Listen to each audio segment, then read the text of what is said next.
Ayun, mapagpalang araw po muli sa inyong lahat. Ako pinababalik ang inyong lingkod, Agent Joel. So, nandito ngayon tayo sa bayan ng Pusurubio, Pangasinan. Mayroon po tayong tinitingnan dito na mango farm. Along Provincial Road po ito na mayroong 300 meters frontage. At ang tanim po nito sa harap ay halos mangga po. Wala pong nakalagay na bahay. 2.4 hectares po ito. At napakaluwang po ng frontage to rin. Sabi ko 300 meters frontage po ito. Ang kabuuan nga nito ay 4.3 hectares, bali 3 titulo po ito. 2 titulo sa likod at 1 titulo dito sa harap. Bali 4 sana na title ito, pero yung isa hindi pa ibebenta. Yung 9,638 kasi ang sukat ng parehas na dalawa sa likod. So ang mangga nito, kung kabuuan yung 4 hectares, ay nasa 300 more or less na mango trees. So may mababawas po kasi yung depende po pag nasukat yung area, kasi nga yung isang property ay hindi pa po ibibenta.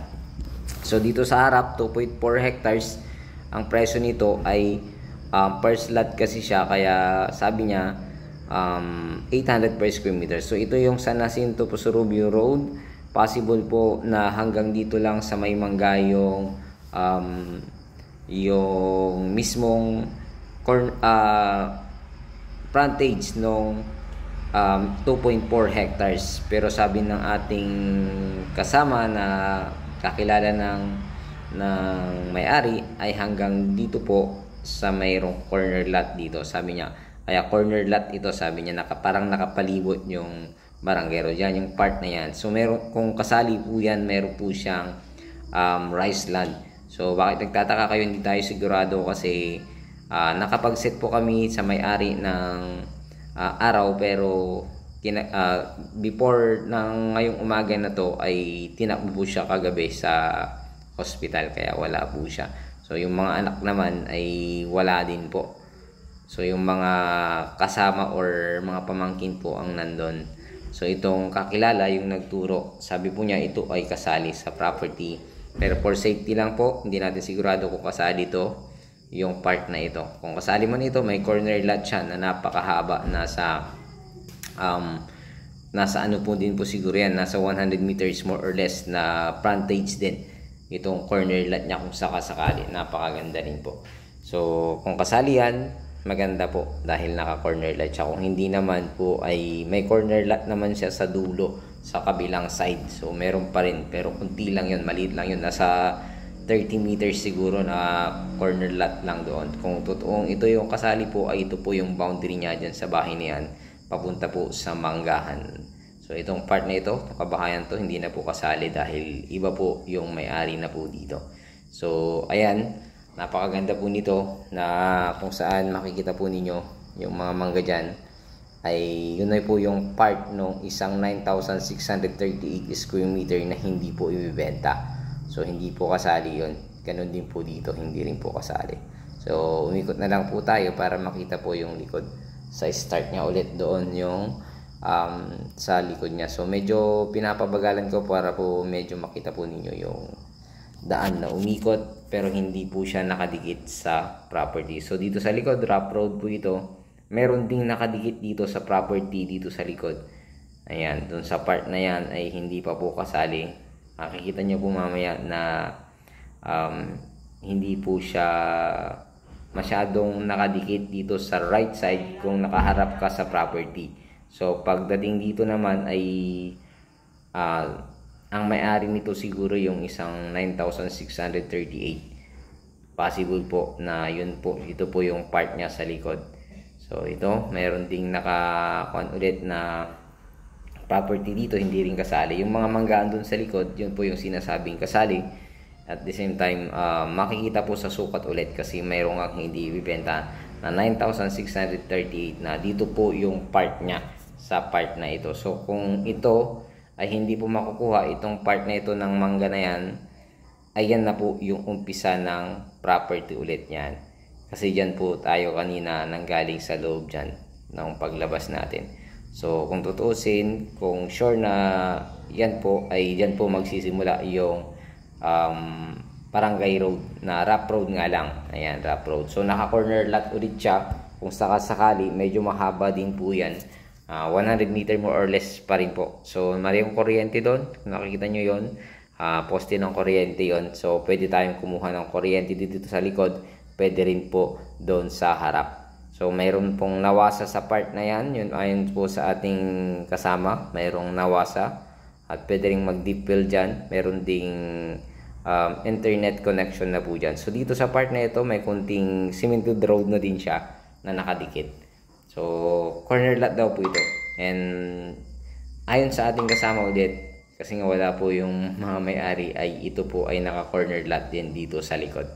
So again, para safe po ay hindi po ako sigurado dun sa part na yon, kasi sabi naman po ng seller, syempre pag hindi po personal na nakausap yung seller, hindi po masyado magkaintindihan. So dito sa part na ito, maliit lang po yung corner lot nya dyan sa part na yan, kasi pumasok na ulit yung property dun sa side doon, kasi mayroon na ulit property dito sa part na ito. At di ba may boundaries na naman po dyan sa part na yan, mayroon pong bakod dyan na makikita nyo pag medyo mas makikita po yung bakod. So dito sa part na ito, ayan, makikita po nyo yung bakod. Ayun, yung bakod na yun, yung semento na yun, yun po yung part na sementohan na or boundaries niya na bakod. So dito sa part na ito, ang gagandang bahay pero hindi po kasali po yan. So ayun, stay tuned kayo at yan, nandito na tayo sa corner, sa harap. Nandito na yung corner lot niya na maliit. Dito yung umpisa ng lupa, diyan sa may slow down. Then yung corner lot niya yon hanggang doon, nasa 30 to 40 meters frontage po yung corner lot niya doon. Dito. So ito na yung pinanggalingan natin kanina doon sa banda doon. So napakahaba talaga ng frontage nito. So kung makukuha lahat yan, nasa 300 mahigit. Pero ang sabi po sa 2.4 is 300 meters frontage po ayon sa ating seller. So depende pa rin po pag nasukat, doon pa rin po tayo makakapagsabi. At ang kagandahan naman nito ay nakuha natin yung eksakto na yung details kumbaga nung sa papel. So 2.4 hectares, titled seller name, 800 per square meter, negotiable po. Huwag po tayong tawad lang po tayo baka sakaling pumasok po yung tawad po natin at masabi ko po sa kanila.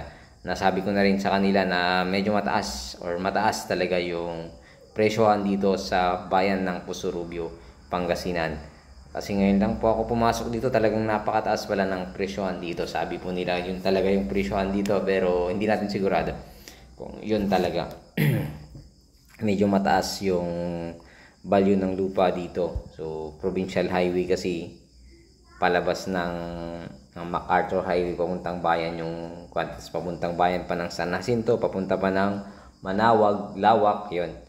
So ang exit nito Manawag or Binalunan pala, Binalunan, pwede po siya ng Binalunan or Season, pwede rin po ng Season, pero baka mas malayo na yung Season, mas malapit siguro ang Binalunan sa part dito upang makarating po dito sa parte ng Pusurubio na ito. So ito, halos mangga talaga yung nandito sa harap. May kunting-kunting rice land. And ito po yung mismong loob na nung property. Kung makikita po ninyo, halos mangga po talaga lahat yung nakatanim dito sa part na ito. So ayan, ito yung sinasabing right of way naman na sinasabi ng seller natin. Kung gusto nyong kunin lang yung 9,638 square meter, ito po yung right of way. Ayan yung gitna na yan. So ayan po, kung makikita nyo, andun yung daan. So napaka ano lang po na hindi ko sure kung bakit bibigyan po ng right of way, pero sabi naman kasi ng mga kasama natin ay nakadikit po yung mismong property sa likod ng barangay road. So kung gusto nyo naman na wag nang magkaroon ng right of way dito, pwede rin po. So tatlong title po ito kung sakaling kukunin nyo po na tatlo. 4.3 hectares, 43,276 yata yun, or yung 2.4 is 800 negotiable. So yung ano naman po, CGT o capital gain tax shoulder po ng seller po natin. Ganun din po sa likod, shoulder din po ng seller po natin yung 9,638 square meters. So dito po sa part na ito ay ito po yung road right of way na sinasabi na pwede nating pagkuhanan kung bibilhin natin yung 9,638 pero 550 per square meter negotiable po siya. Negotiable, pwede po tayong tumawad para po hindi po tayo kumbaga mabigatan sa presyo. Pwede naman po nating pakiusapan. So yan po yung right of way yun kanina, at ito yung sinasabing right of way. Medyo sa ngayon medyo magulo po yung part na details yon ng ating seller, dahil gusto niya ng sabi niya magbibigay sila ng right of way. Hindi kasi natin nakausap ng personal kaya medyo hindi clear. Basta ang clear ko lang kung sagot po nila yung capital gain tax. Yun lang po yung clear ko. Sagot po nila ang capital gain tax, then negotiable, dahil sabi ko nga medyo mataas talaga ang presyo nila. And sabi naman nila negotiable naman. So yan po yung right of way palabas po ng highway. So ito po, may kunting rice land po dyan. Sa part na yan ay baka may makuha po dyan yung isang 9,638 square meter. So hindi natin sigurado, depende talaga sa masusukat kung gaano po kaluwang yung dalawang titulo dito sa second lot na property. So meron po siyang 9,638, ulitin ko po, dalawang titulo po yun dito sa likod dyan sa part na yan. Ay pwede po yung bilhin lang yung isa dyan or dalawa, 9,638 per square meter at 550 per square meter po yung asking price or negotiable price. May bawas po yun. Dito po pwede po kayong kumuha ng right of way. Ayan. So ayun, at sana magustuhan nyo po ito dito sa bayan ng Pusurubio, Pangasinan. Pasensya na po kung medyo magulo yung details about dun po sa right of way, tapos yung road sa likod, at medyo wala po kasi yung mga anak kasi nga may nasa hospital po sila at wala din yung seller po natin. So ayan yung sinasabing right of way ng 9,638 square meter, 550 per square meter, negotiable. Ayan dito sa part na ito. So dalawang titulo po yun. So kung kabuuan naman, tatlong titulo, 4,276 square meter. So ayun, sana magustuhan nyo po at pakitawagan nyo po ako agad.